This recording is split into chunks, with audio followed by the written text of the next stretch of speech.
النار ولع.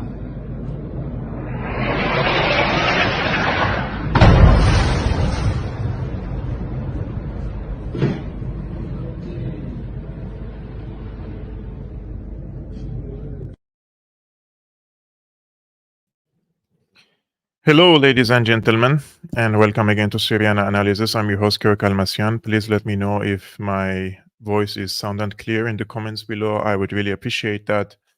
The Gaza Strip has lived its worst night a few hours ago, yesterday night. I've been following the bombardment of the Gaza Strip since 2007, and I haven't seen anything like this before. It was hell on earth. And I hope Jordan Peterson and Ben Shapiro and all other so-called intellectuals.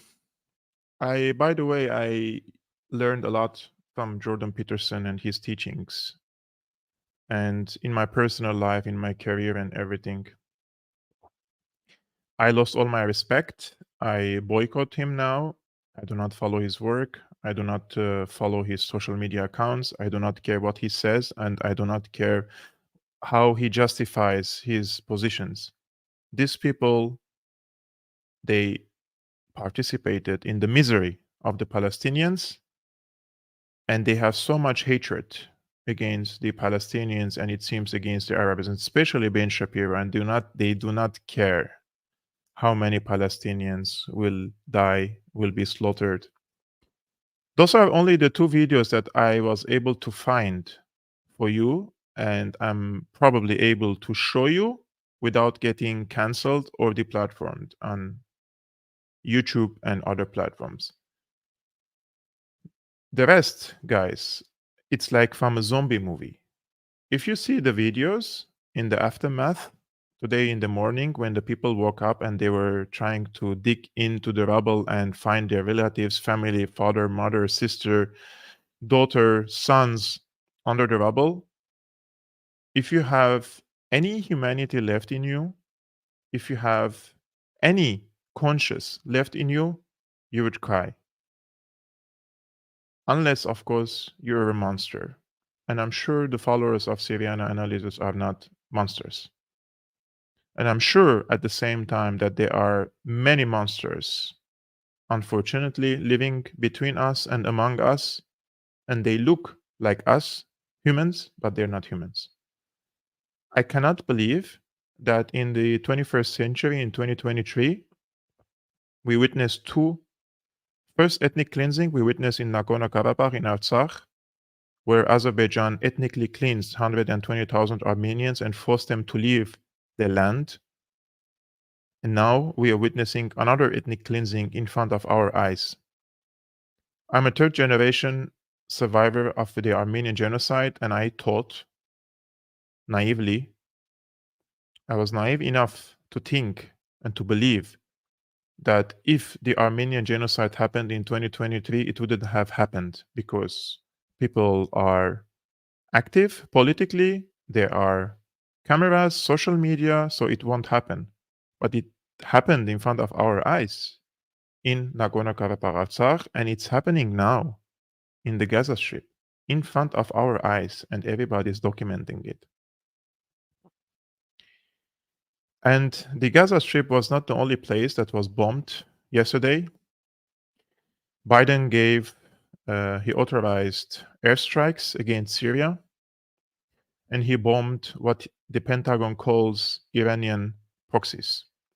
And I'm going to focus on the first half of this video on these strikes against Syria, and I will tell you why it is very dangerous, and we are heading slowly but surely, step by step, to regional war with international dimensions. And a lot of people were warning us that Trump will send us to World War III. And it seems that those people who voted for Biden in order to allegedly avoid World War III, their candidate and their president, Biden, is sending the word to World War III. And I'm not defending Trump. I'm just saying this was the case when the elections happened. Now that Biden authorized attacks against Syria, they say with precision strikes in Syria, Biden tries to avoid lighting a powder keg. Everything we have done, the additional forces, the messaging, is intended to prevent escalation, one US official said. Only in the US mind and in this mindset that governs the United States, only the use of force, in their opinion, avoids escalation. US airstrikes on Iran-backed militant groups in Syria on Thursday night may have felt familiar, but they come amid a far more volatile situation in the Middle East. Back in March, Iran-backed militant groups used drones and missiles to strike a base housing US troops in the Middle East. a US contractor died and American troops suffered brain injuries, the US responded by bombing warehouses and other logistical hubs. This time around, the militant attacks were larger in scope, and the Israel Hamas conflict threatens to cause more turmoil in the region. So, this week's US airstrikes were carefully calibrated to keep the regional situation from getting even worse. As I told you, it's only in the United States they believe that if they use force and if they bomb other countries, this will avoid escalation. It just goes against logic. And I will tell you why this escalation happened from what they call Iranian backed proxies. Those are, first of all, Syrian forces. Okay. They are Syrian personnel and Syrian soldiers and Syrian fighters. They call them Iranian backed militias. Okay. They are backed. The Syrian army is supported also by Iran, just like other players in the region. Let's accept, let's say, that term. But why did these so-called Iranian-backed militias escalated against the United States? Because the United States sent its warships to the Mediterranean and to the Middle East, and they're threatening for regional war and threatening with regional war. Therefore, Syria, Iran, Yemen, Hezbollah, Hamas, and all this alliance, they're sending a message to the United States, telling the United States that if you bomb and escalate and start a regional war with your warships, this is how our response is going to be. There is going to be a coordinated response on Syrian soil, on Iraqi soil, and from Yemen and from Lebanon. This is the message. Okay. Now Biden comes and bombs Syria, and this is a message also to this alliance, the anti-Israeli alliance in the region, that we are going to hit Syria. And I'm going to come and tell you where the Americans bombed and why, just briefly. So the operation against two facilities used by Iran's Islamic Revolutionary Guard Corps, including an ammunition storage area, came after American forces suffered 19 drone and rocket attacks in Syria and Iraq this month. They led to the injuries of 21 service members, 19 of whom were diagnosed with traumatic brain injuries. This is the Pentagon giving a statement on these recent attacks.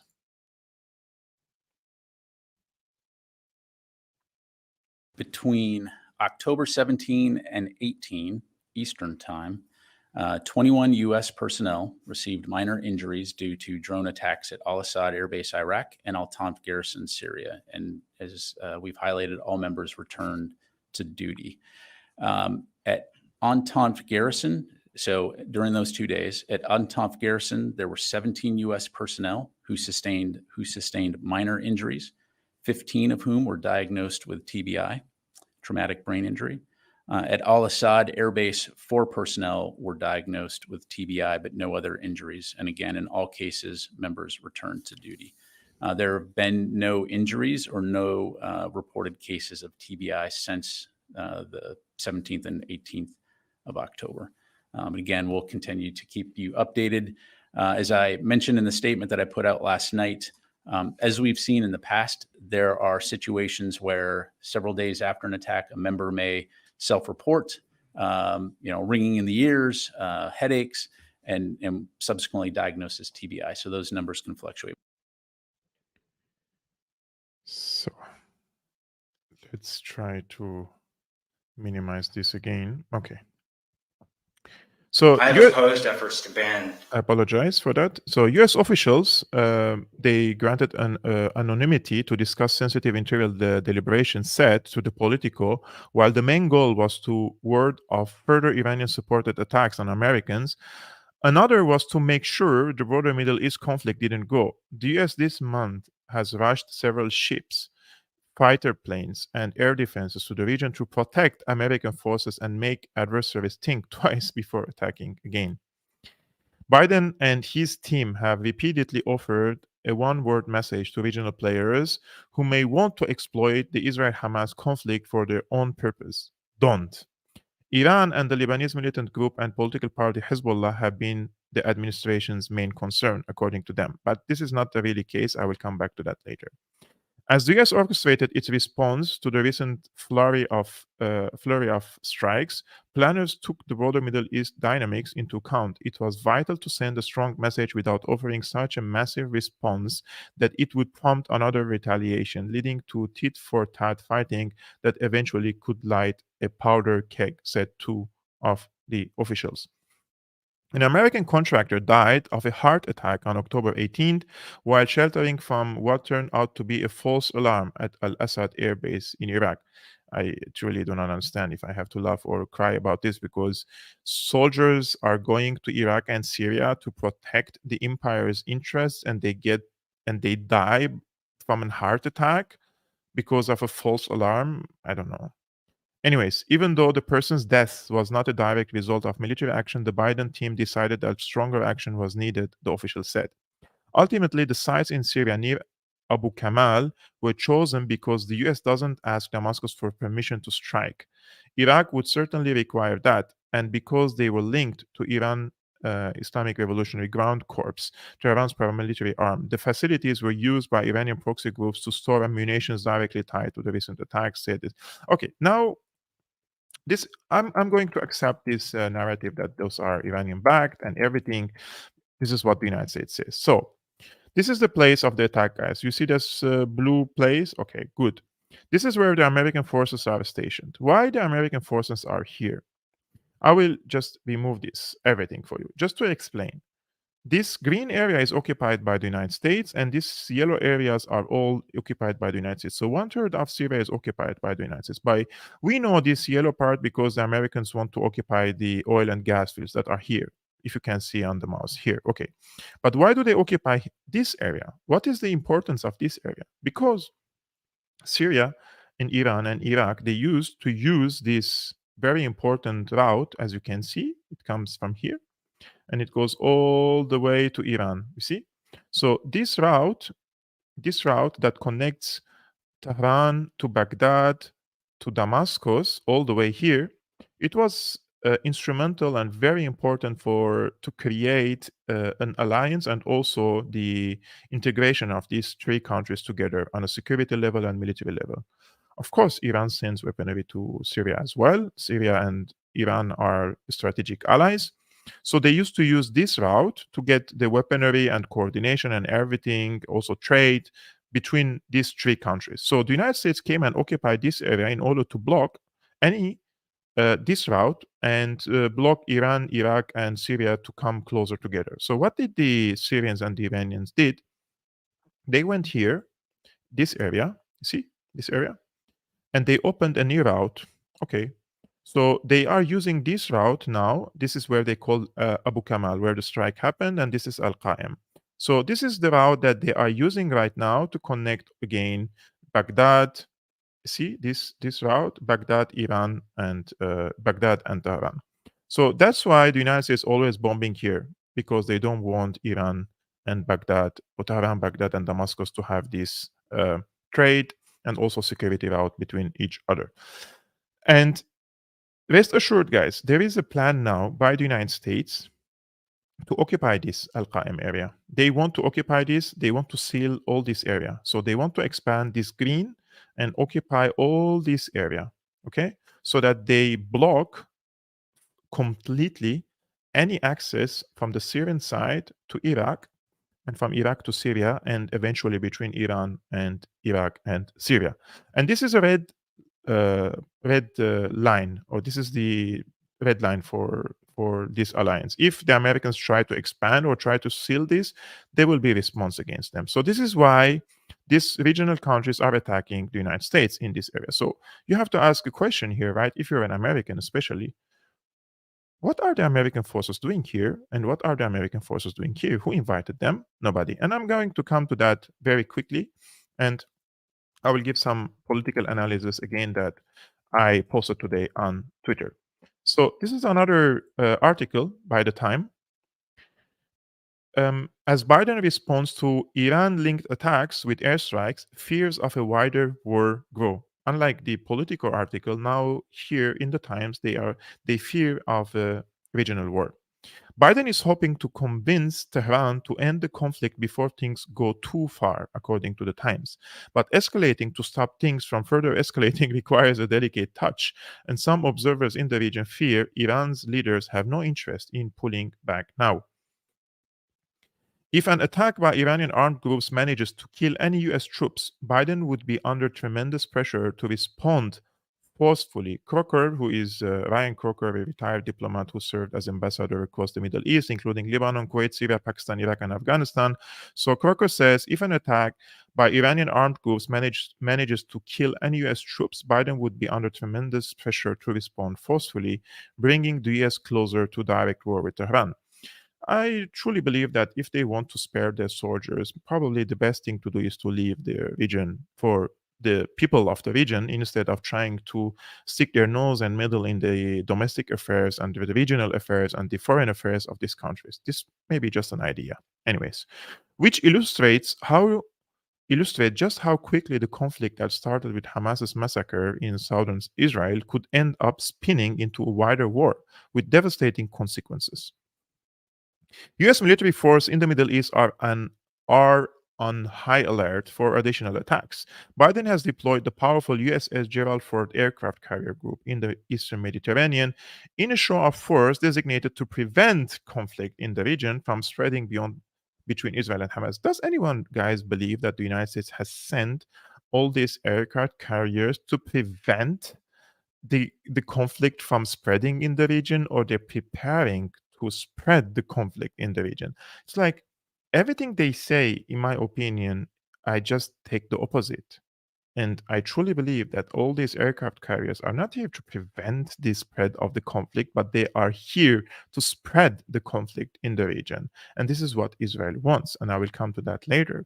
Another carrier group, the USS Dwight Eisenhower, is sailing toward the Mediterranean, will eventually move to the Persian Gulf, putting it in waters off the coast of Iran, defense officials say. Like, imagine if Iran sent its warships, or Russia sent its warships off the coast of the United States or anywhere close.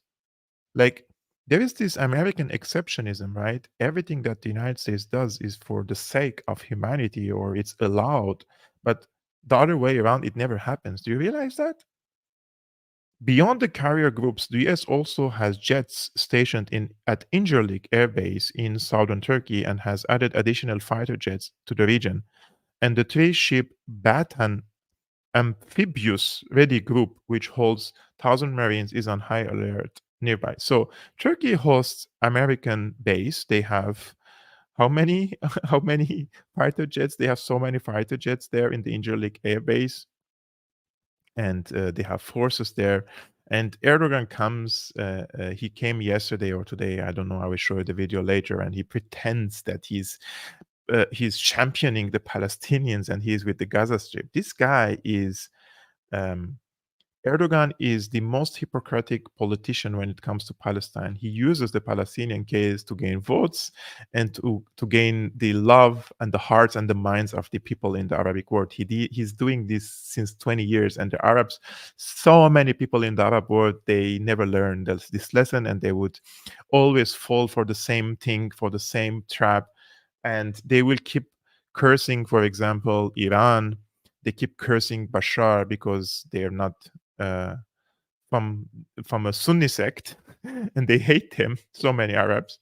And then they praise Erdogan, who has American troops on his land, and he has Israeli embassy in Ankara, right? So if he is really, in my opinion, genuine about his support to the Palestinians, at least, how about closing down the US airbase or the Israeli embassy, right? Anyways, there are also US troops stationed at Al Assad Air Base in Iraq and Al Tanaf garrison in Syria to help counter the Islamic State in the region. Guys, this is the straight out lie. First of all, the Iraqis asked the Americans to leave, and the Americans are like, no, we're not leaving. They're not going to leave. So Iraq officially asked the United States to leave the country. The parliament voted for it. But the Americans respect democracy, right? A lot. I'm being just sarcastic. So they said, no, we're not leaving. It's not up to you. It's up to us when we want to leave. So they're considered occupation forces in Iraq as well, just like in Syria. They are in Syria not to counter Islamic State. This is just a complete BS. They're here to help the cells, the sleeping cells of ISIS in the deserts to fight against the Syrian army. In the past 4 to 5 years since the Americans are stationed in Syria with troops, there was no attacks against the American forces. All the attacks by ISIS are against the Syrian and so-called Iranian-backed militias there. This just makes you wonder. So, since we were speaking about this hypocrite Erdogan, this is him. When was this? This was maybe today. Yeah. So he is wearing the Palestinian kufiya, and he gives such a emotional. He comes to such an emotional event. I will just show you a little bit of it. Hazır mıyız? Geliyor. Cumhurbaşkanımız Recep Tayyip Erdoğan geliyor.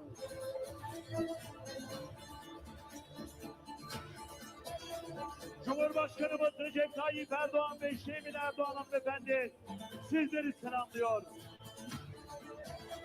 Man, this guy is so good in just exploiting and using the Palestinians to further his political points in Turkey, and then trying to convince the Arab world that he's with Palestine, and he does nothing for Palestine, right? Like literally nothing. This guy is just like a blah blah blah. And right. So what Erdogan said, he says, unfortunately, in Turkey, there are politicians who claim that just as Netanyahu is a terrorist, so is Hamas. They don't know what Hamas is. Today, some in Turkey see Gaza as distant from us, and they don't care about what happens there. Gaza was an Ottoman city nearly 100 years ago. For us, it was one of our cities, like Adana and Mardin are today. So this is exactly the point, guys. In Erdogan's mind, he's a neo-Ottoman. When he is speaking about Palestine, he doesn't see Palestine as an independent state. He doesn't see Palestine, he doesn't champion quote unquote Palestine so that Palestine would become independent and has its own statehood and everything. He champions quote unquote Palestine because in his colonial neo-Ottoman mindset, he sees Palestine historically as part of the Ottoman Empire, and he is trying even to convince the Gazans that you were part of our empire, we can come and be your patron, like to occupy again, and that's that's not okay. And Palestinians also, just I'm being very sadly telling you this. There are so many Palestinians also that I met. They believe in this. Like they don't think that the Erdogan is an occupation if it's because he's an Erdogan, but Israel. No, both are occupation. You need your independent statehood. You need to become an independent Palestinian state.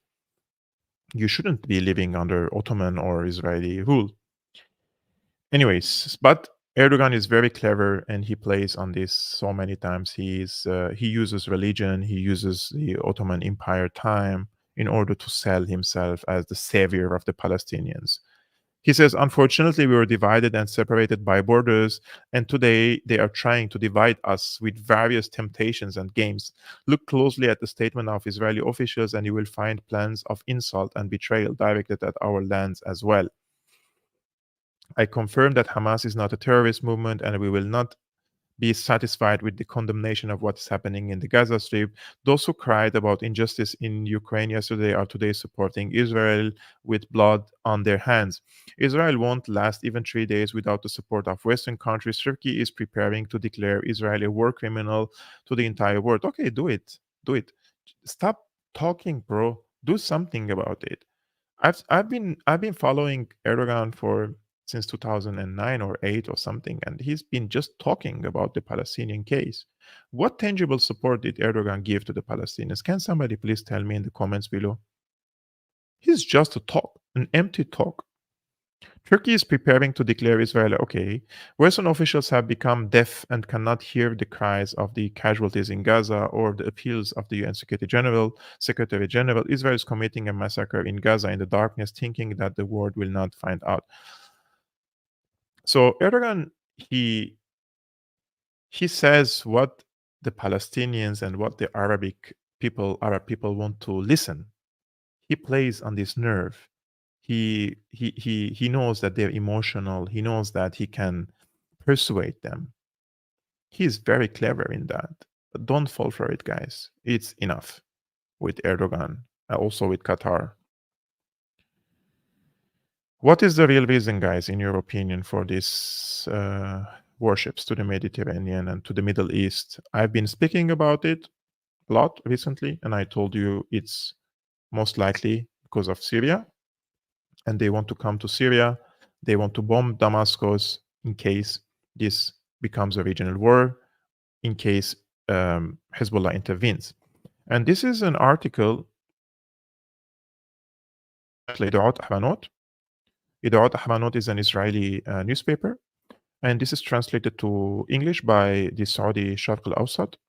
And they say France relays Israeli threats to Hezbollah in Lebanon. So let's see what is this about. Israel has told the Lebanese Hezbollah party that it is not interested in the war, but ready to wage it if it is imposed on it. Political sources told Israel's Idaat Ahranot newspaper. It also made unprecedented threats, explaining that the war will not be waged according to Hezbollah's agenda and will witness several strategic shocks. Israel informed the party through France that if the party joined the ongoing war with Hamas in Gaza, it would resort to American power to suppress Hezbollah, as well as confront and overthrow the Syrian regime, including the President Bashar al-Assad's personal security. You see? This is what I was telling you in the past live streamings, and now it is confirmed by the Israeli Idaat Ahranot. The main goal, guys, for all these warships is not to deter Hezbollah. Hezbollah is a party. They are here for Syria. They want a strategic victory against Syria. They have failed miserably in the past 12 years. They want to finish the unfinished business. If this war becomes regional, the United States will bomb Damascus, and they will try, Israelis basically, they will bomb Damascus backed by the US, and they will try to assassinate Assad. And I will continue in this analysis in a video that I made today. Just stay tuned. So military sources told the newspaper that the direction or the decision announced by U.S. Defense Secretary Lloyd Austin to bring the U.S. aircraft carrier USS Gerald Ford closer to the region was part of this threat. Not to deter, not to avoid the escalation and stop the expansion of the war, but it's a threat against Hezbollah and against Syria. This is in my opinion, at least be honest. This is an honest threat. Don't try to tell me you're here to deter or stop the expansion of the war. No, you're here to threaten Syria and Hezbollah. Okay. So, and what does this aircraft carriers carry? The huge modern battleship carries 38 F-35, F-15, and F-16 fighter planes and has a stockpile of 1,000 tons of weapons. It is accompanied by 4 small warships, a ship carrying missiles, and 4 nuclear war submarines, and is ready for combat. Guys, do you think nuclear submarines are in the Mediterranean to deter Hezbollah? Do you think we are idiots? Do you think that we don't know anything about this conflict? Are you serious? This is to threaten Iran, Syria, bigger powers. You have nuclear war submarines, you have F-35s, F-15s, F-16s, you have 1,000 tons of weapons, and you have smaller ships carrying over 200 cruise missiles. Are you kidding me? According to media leaks, a number of extremist ministers in the Israeli government are calling on Prime Minister Netanyahu not to wait for Hezbollah chief Hassan Nasrallah to make a move. Rather, he must exploit the war to launch a preemptive strike on the party. Netanyahu has been cautious and thrown the ball in the Israeli army's court. I mean, if you ask my opinion, like my humble opinion, there is no way Netanyahu would initiate and wage a preemptive attack on Hezbollah. They know what the consequences are for that. They don't want for Hezbollah to intervene in this conflict. They want to singularly carpet bomb the Gaza Strip. So from the Hezbollah side, they have to draw a line. Where is the line? I don't know personally. My understanding is that if Hezbollah sees that Hamas is not able to cope in this conflict, they will intervene. But there is also the argument that I'm hearing that if Israel continues in this carpet bombing and it's like exterminating the Palestinians, right? The patience of Hezbollah might be over and they may intervene. But if Hezbollah intervenes, the Americans will intervene. They will come bomb Syria. Iran will intervene. So we're talking about, guys, regional war with international dimensions. Russians will definitely intervene if the Israelis or the Americans bomb Syria. It's their strategic ally. And they have huge interests in Syria. And they don't want for Assad to be overthrown or be toppled. They invested so much here, right? And one of the reasons why the Russians invested so much, because if Assad is gone and pro-American government is installed in Damascus, you know what's the first thing that is going to happen? The first thing that is going to happen, Qatar is going to build a pipeline, and this pipeline is going to pass through Jordan, Syria, Turkey, and from Turkey to Europe. So the goal here would be is to hit the Russian market in Europe in the future. If the Qataris manage to send their pipelines through Syria to Europe, there is no future for Russian gas markets in Europe anymore. They don't need the Europeans. They will never need it again. So that was one of the main reasons why they wanted to remove Assad. Assad said no to this project. He said, Russia is my strategic ally. I'm not allowing Qatar to build a pipeline through my territories to send gas to Europe, and I'm not harming my ally. So when Russia saw that Assad is in trouble in 2015 because ISIS was expanding, they came to help, and they participated in destroying ISIS, al-Nusra, and all these terrorist groups. Also, the Iranians participated, and Hezbollah participated, and all these parties fought shoulder to shoulder against these proxies of the United States, right? So in my opinion, if the Americans try to steal this strategic victory of this alliance in the region, they will intervene. And also, I mentioned this several times, and that's why Putin deployed the hypersonic missiles over the Black Sea so that they can hit the aircraft carriers of the Americans in the Mediterranean if the Americans dare to attack Syria or President Assad himself. So now I'm going to show you a video I posted today on my Twitter account. And I made this video just after this attack on Syria by the American forces. And I raised a very, in my opinion, important question, which is, what are American forces doing at the first place in Syria? Let's take a look together. Jennifer, this sounds like huge news. Sean, we can report, based on senior military sources, that U.S. warplanes have carried out airstrikes tonight inside Syria against Iranian proxy forces. It is in response to the more than dozen strikes against U.S. bases. The message is a clear message designed to Iran and its proxy forces to stop carrying out these drone and rocket attacks against U.S. bases. Well. The U.S. Air Force conducted airstrikes in Syria targeting what the Pentagon claims are Iranian proxies, a justification used for several years to paint the illegal aggression as legitimate in the eyes of the American people. Notice how the U.S. mainstream press on the left and on the right won't even ask the most important question. What are American troops doing in the first place in Syria? As a Syrian journalist documenting and monitoring the war in Syria since 2011, I can tell you that the successive administrations fooled you into believing that there was a peaceful revolution in Syria which turned into a civil war due to the quote-unquote brutal crackdown of the Assad regime against the pro-democracy demonstrations. But the truth of the matter is that the CIA engineered a covert operation in Syria in 2011 to topple Assad and install a puppet just like Zelensky through arming and training radical militants, including the Al-Qaeda affiliates. As the pro-American proxy forces failed and the pro-Syria coalition emerged victorious, the US sent its forces against the will of the Syrian people and against international law to occupy our oil fields, to block the reconstruction process.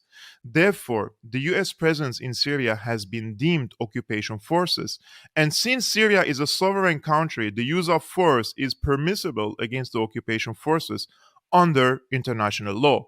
Anyone who doesn't explain to you this context is dishonest and fooling you to push the warmongering agenda of the military industrial complex and the bankers in the US. So, guys, nobody in the American press is asking this simple question. What are the American forces doing in the first place in Syria, right? This is the most legitimate question. And I know, guys, some of you are saying that the broadcasting or the live streaming is not working on Rumble. To be honest with you, it's like something sometimes it's like out of my hands, you know? I just set up, I put the codes and the links and everything in the software and I broadcast it and it's just working fine on YouTube and then it's not working on Rumble. It's like, I really don't know what to do about it, you know? But thank you very much for your patience, and at least you can watch it now on YouTube. I just want to thank Daniel for his generous support, and also would like to thank Sam for his generous support. He says, as long as Russia has a base in Syria, they won't bomb Assad. I have no doubt that Russia has told Israel to leave Damascus out of this. I agree with you that the Russians will come in defense of Assad, however, or in defense of Syria and in defense of their own interests, right, in Syria. However, do not underestimate the Israeli madness now. The mentality that is governing Israel is crazy. And if you followed the comments and the statements coming from Israel in the past 2 weeks after the 7th of October, and you know that these people are like sometimes crazy and they could go rogue. So we shouldn't underestimate this. And since we're speaking about this very important case, guys, which is the trying to hit Assad, right? I posted this today on Twitter, and just for the record, to set the record straight, I said there is credible information that indicates Israel, with the backing of the United States, intends to assassinate Syria's President Bashar al-Assad if Hezbollah opens a wide front from southern Lebanon. And I just put it in a proper context that in 2011, the United States waged a secret covert operation in Syria to topple Assad and install a friendly government in Israel. To achieve this goal, the US and its regional allies spent tens of billions in arming and training multinational Takfiri terrorist groups. According to the New York Times, the secret program, which was called Timber Sycamore, was one of the most expensive CIA covert operations in the history of the agency. This is not my talk. It's from the American mainstream media. However, Syria emerged victorious and the terror groups were mostly destroyed with the help of Iran, Russia, and Hezbollah. While President Trump ended the covert operation in 2017, the Pentagon sent troops to the eastern shore of the Euphrates to occupy the oil and gas fields, and hence this allowed the Syrian government from using the revenues of the oil to reconstruct the war-torn country. The pro-Syria alliance believes the CIA's attempt to remove Assad was urged by Israel because a pro-Israeli government in Damascus means the isolation of Hezbollah and eventually the Palestinian militant groups fighting against Israel. With the escalation of the conflict in Palestine and the carpet bombing of Gaza, it is believed that Hezbollah has mobilized its elite forces and kept 1/3 of the Israeli army busy on the northern front by firing ATGMs and rockets at the Israeli forces. But if Israel wages a full-scale invasion of Gaza, it is believed that Hezbollah will intervene and wage a ground offensive on the settlements in northern Israel. If Hezbollah's offensive materializes, my information indicates that Israel will bomb Damascus and try to kill Assad. Will Israel dare to do that? This was one of the commentators now, Sam, who said they don't dare. I said, I believe with the current mentality governing Tel Aviv, everything is possible. And then I just note this for complete transparency. The above text is an analysis based on my personal knowledge and different sources. It is not wishful thinking or scaremongering. It is simply a political analysis based on the available information to me.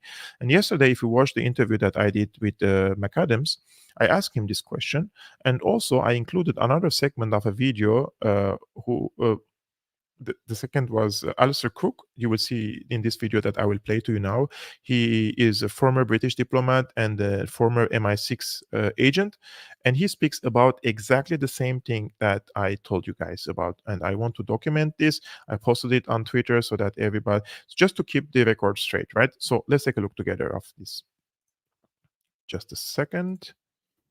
Now, my question here would be, do you really think that all these forces and special forces are coming to the Middle East to quote unquote deter Hezbollah, or there is a bigger intention here? Because I will be very honest with you, I've been digging into the rabbit hole and asking people around, and my sources in Damascus say that they're very alarmed by this, and they think that the Americans, if this war expands, they will hit Damascus and also probably hit President Assad himself. I tried to double check this information in Washington, D.C., and I have a friend who has his contacts in the CIA, and they were affirming this information, that there is an intention now to finish the Syrian war once and for all. Then they consider it an unfinished business.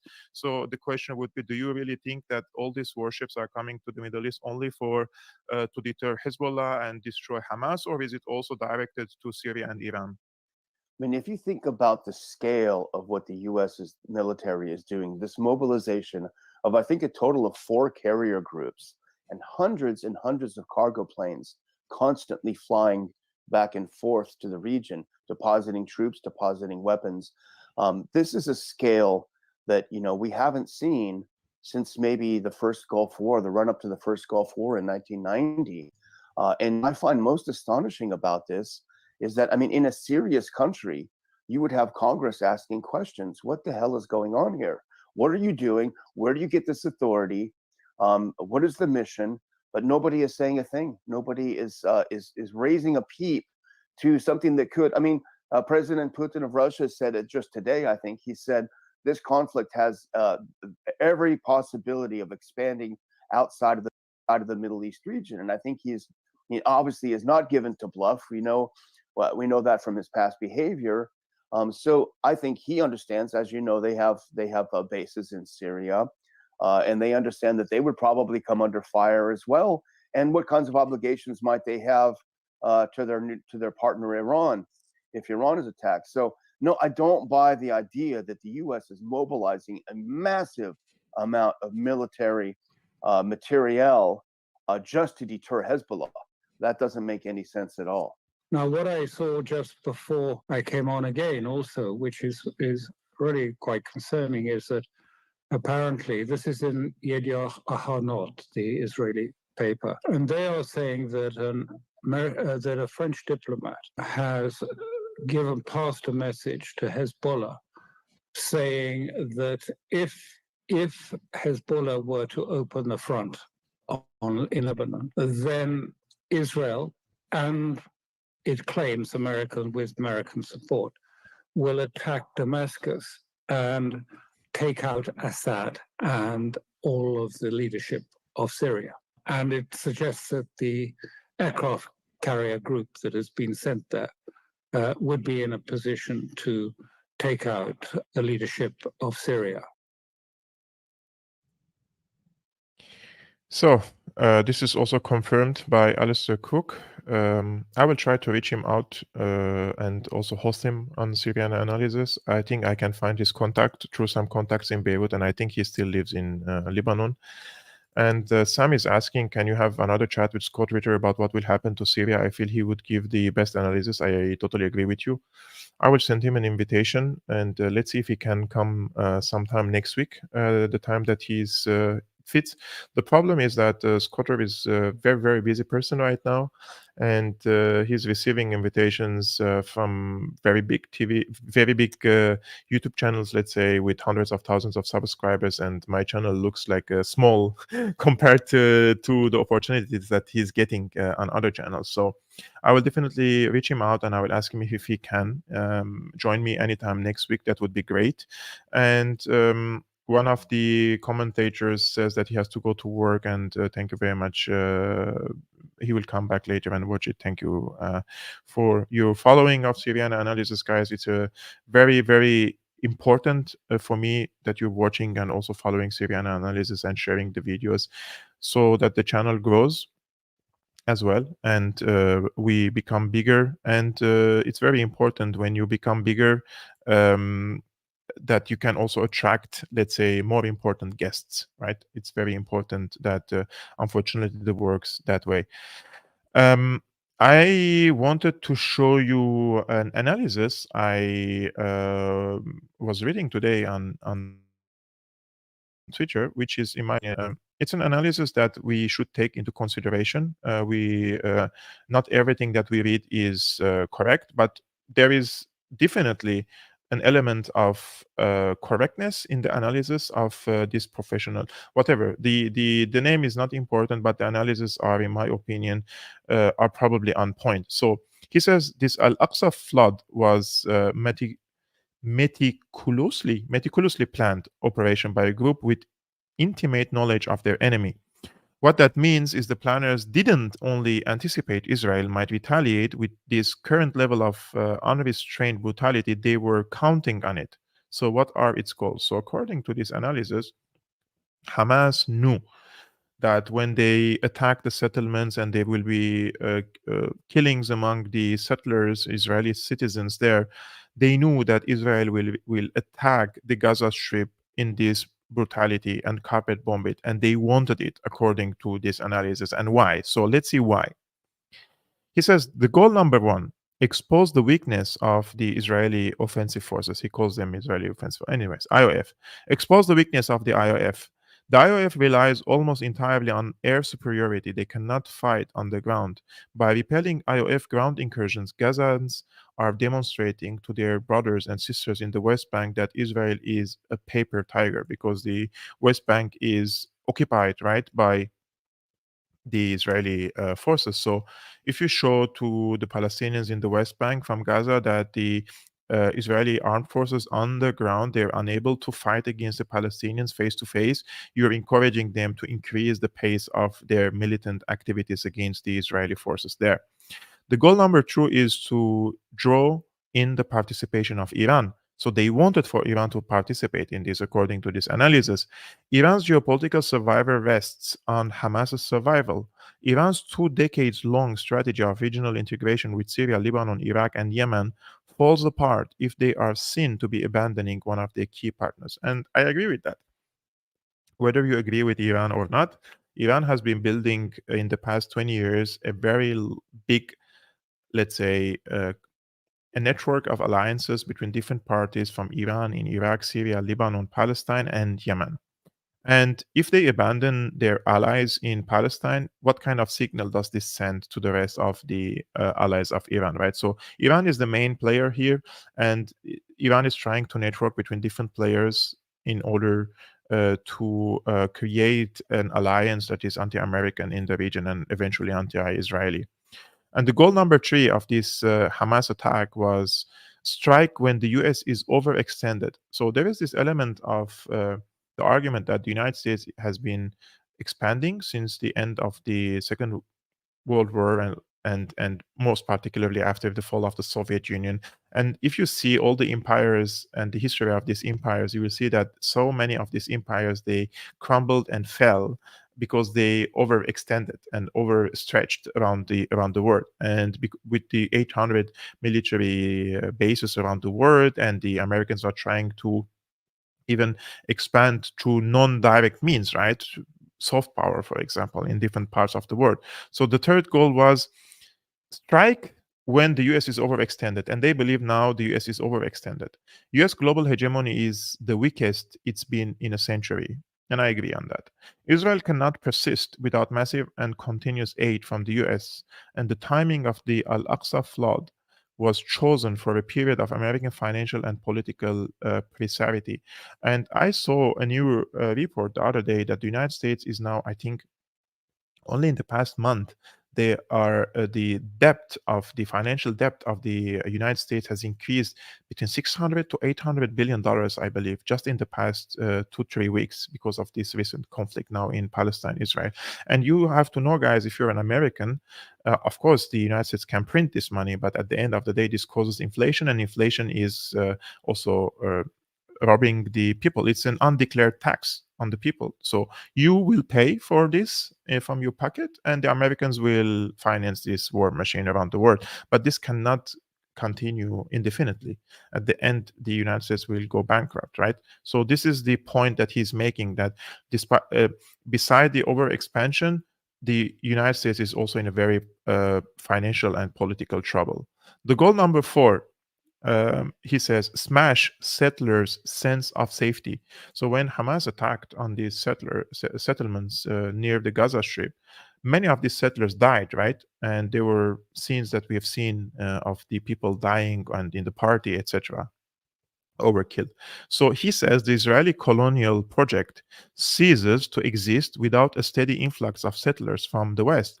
By attacking these settlements, Palestinians struck at the heart of Israel's image as a colonial safe haven. I mean, there are lots of these people who live in these settlements in over Palestinian territories. They're from Europe, United States, Russia, different parts of the world. So if there is no safety, it's not a safe haven for these people to come and settle in Palestine. They will not come back if there is no sense of safety for them, right? So this is the 4th goal. And the 5th goal, radicalize youth worldwide. And we've seen this very clearly nowadays. The younger generation are very enthusiastic in defending the Palestinian cause, and I was personally surprised. So many people also on the left, which was more surprising to me, that they were supporting Palestine. He says, so the 5th goal is radicalize youth worldwide. An entire generation is being exposed to the true nature of Israel for the first time, learning its real origins as a violent settler colony with the full backing of Western governments, sparking one of the largest waves of protest in history. So I've seen protests and demonstrations for Palestine in London, in Paris, Dublin, Scotland, and different parts of the world, and they were with tens of thousands. They were really, really big. Last time I saw this big of a demonstrations were in 2003. When the invasion of Iraq happened. In Germany, they're canceling demonstrations every day. They're not letting the people to gather. Even if you're one person, guys, they're coming and stopping you from demonstrating for Palestine. I mean, there are probably 1 or 2, let's say, allowed demonstrations, but mostly they're canceling them, especially the last moment. I will show you just a few things more. Israeli spokesperson of the Israeli forces, they posted this video message, and they say an urgent message for the residents of Gaza, and they're asking the people to leave northern Gaza to the south. Let's take a look. Attention, citizens of Gaza, listen carefully. This is an urgent military advisory from the Israel Defense Forces. For your immediate safety, we urge all residents of northern Gaza and Gaza City to temporarily relocate south. Let me repeat. We urge all residents of northern Gaza and Gaza City to relocate south immediately. This is a temporary measure. Moving back to northern Gaza will be possible once the intense hostilities end. Hamas puts your life in danger by placing weapons and forces within civilians' area in Gaza, including schools, mosques, and hospitals. The impending IDF operation is set to neutralize these threats of Hamas with precision and intensity. Humanity remains haunted by the massacre unleashed by Hamas on October 7th, a massacre of innocent lives. Israeli men, women, children, and babies were beheaded, executed, raped, and burnt alive. We won't forget that. And the kidnapping of over 200 Israelis, we will not forget. To the residents of northern Gaza and Gaza City, your window to act is closing. Move south. For your own safety, move south. This is not a mere precaution. It is an urgent plea for the safety of the civilians in Gaza. Guys, how can anyone stand in front of a camera and lie in a straight face like this?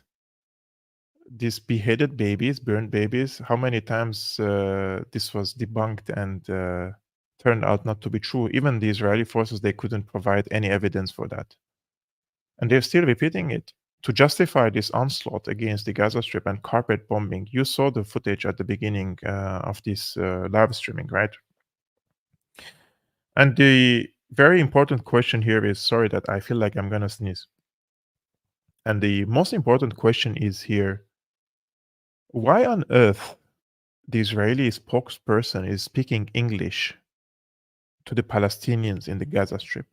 Does he really think that the 2 million people to 2.2 million people in the Gaza Strip, they all understand English?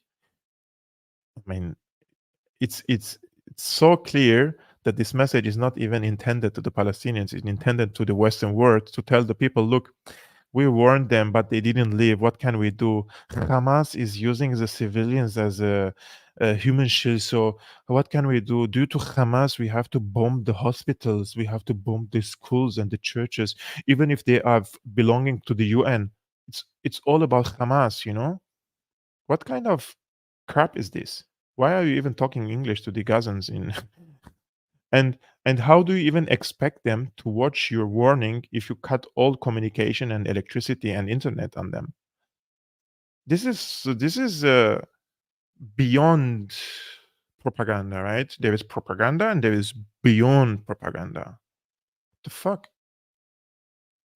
Sorry for my language, but you cannot really watch these things and not to be moved from inside by the brutality of this bombing on the Gaza Strip and at the same time coming and lying with a straight face. How can any person watch this and not see that this guy is lying? And why is he even speaking English to the Gazans and asking the question, how can the Gazans even know about this statement if you cut all communication, electricity, and internet on them? It's completely... Anyways, I'm not going to use any worse language. I was speaking about... guys, it's already been 1 hour. Are you ready to stay 10 more minutes with me? Please let me know in the comments below. There is 2 things I want to show you. I wait for your comments just for a second. I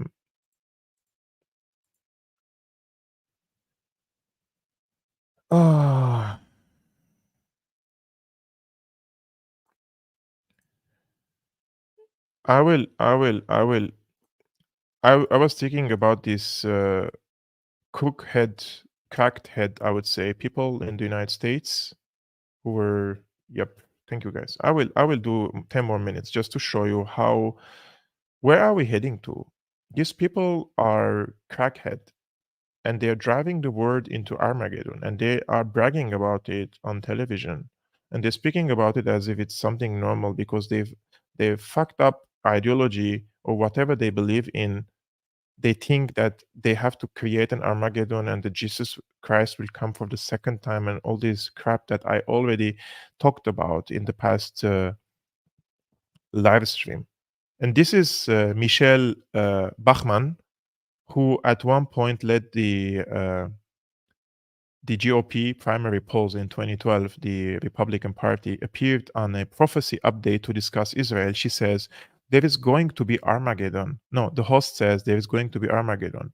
And she says they must depend upon the strong right arm of a holy God, says Bachmann, recalling her meeting with Netanyahu. Check. Because ultimately we know the end of the story, and that is there's going to be Armageddon and they're going to march against Israel to try to force them out of the land. But from a foreign policy perspective, just give your opinion, like what do you think is going to happen in the weeks and months to come related to the pressure on Israel to give up more land? Maybe in part the reason the United States is suffering so much right now is because of the cursing that's come out from our official policy toward Israel. Yeah. And so we should never impress upon the Israelis. Guys, I'm sorry that I want you to see these eyes. At the beginning, I was telling you that there are people who look like human beings, but they don't have a soul of a human being. This is one of the people. Look at her eyes and how cold she is. I truly wonder if she shares our same genes, like we're same humanity, or they're from a different breed.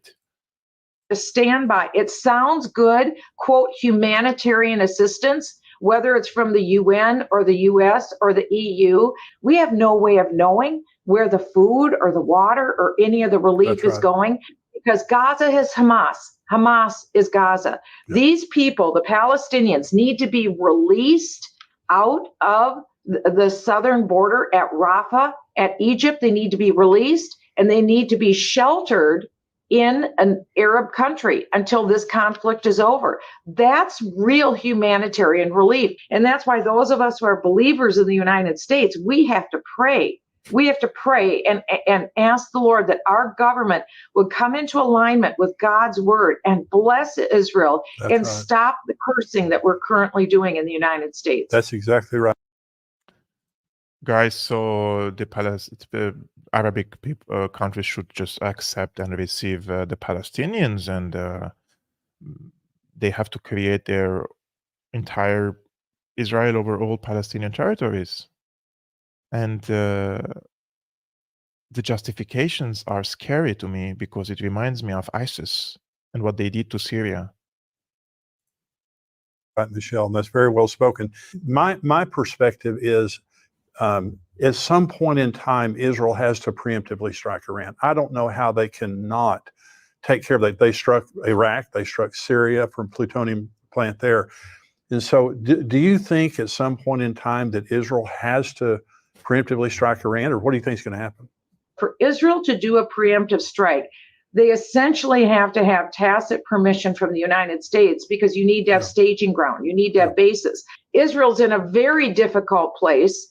And then to expect them to go out and do a preemptive strike against Iran is unrealistic. It's just they can't do it without our help. We've got a lot of the satellite overhead architecture that they would depend upon to have something like that be successful. The most successful thing that Israel has is something that Prime Minister Netanyahu said to me in a foreign policy meeting that I had with him in his private offices in Jerusalem. And it was this. He said, Michelle, our foreign policy is miracles. It's been true for all of time. It's true now, and it will be true forever. But Israel understands, at least through Prime Minister Netanyahu, they must depend upon the strong right arm of a holy God. That is Israel's deliverer. And I'm sorry to say that the United States administration is not putting the United States in a place of blessing. Guys, who are these people? I'm a Christian from the Middle East, and Jesus Christ came from the Middle East. He came from Palestine. So I am basically from the birthplace of Jesus Christ. And what these people are speaking about terrifies me. And these people who planned and waged the wars in Iraq, in Syria, they exterminated many Christians, and they forced the majority of the Christians to leave the region due to their wars and their preemptive fucking wars against these countries. And now they're speaking about the preemptive war against Iran, just like it's a candy, you know? Who are these people? Soulless, evil people, in my opinion. And you already saw her eyes and his eyes. Those are cold blood. Like, these people can see the murder of 100 people in front of their eyes, and they can just eat food while they're watching. This is type of mentality these people are, and they're not alone. I watched today this video. There is a contest in the United States right now among the politicians, among the candidates, on who is more deranged psychopath. Like, if you can prove that you are more deranged psychopath, you will gain the respect of Israel or the Israeli lobby more. It seems so to me. Look what this Ramaswamy says. I would love nothing more than for the IDF to put the heads of the top 100 Hamas leaders on stakes and line them up. It feels like there is a ISIS vibes here. Check. I would love nothing more than for the IDF to put the heads of the top 100 Hamas leaders on stakes and line them up on the Israel-Gaza border as a sign that October 7th, 2023 will never happen again, and then to use all of those saved resources to build the border defenses of the future. But that is Israel's decision to make, not ours. That is what David Ben-Gurion would tell Israel to do. That is what George Washington would tell the United States to do. I would. So, guys, it looks like there is a contest and competition among the American politicians on who is more psychopath, right? And he went on Twitter again and he wrote this, which is more scary than what he said in this video. He says, "Now is the moment for Israel to return to its founding premise. The Jewish state has an absolute right to exist, a divine gift gifted to a divine nation, charged with a divine purpose. Israel has an absolute and unequivocal right and responsibility to defend itself to the fullest, applying the only language its adversaries understand, the language of force." And what would David Ben-Gurion say? Don't depend on anyone else's fleeting sympathies or permission to do it. If Israel wants to destroy Hamas, Israel should go ahead and destroy Hamas. If Israel wants to destroy Hezbollah, Israel should go ahead and destroy Hezbollah.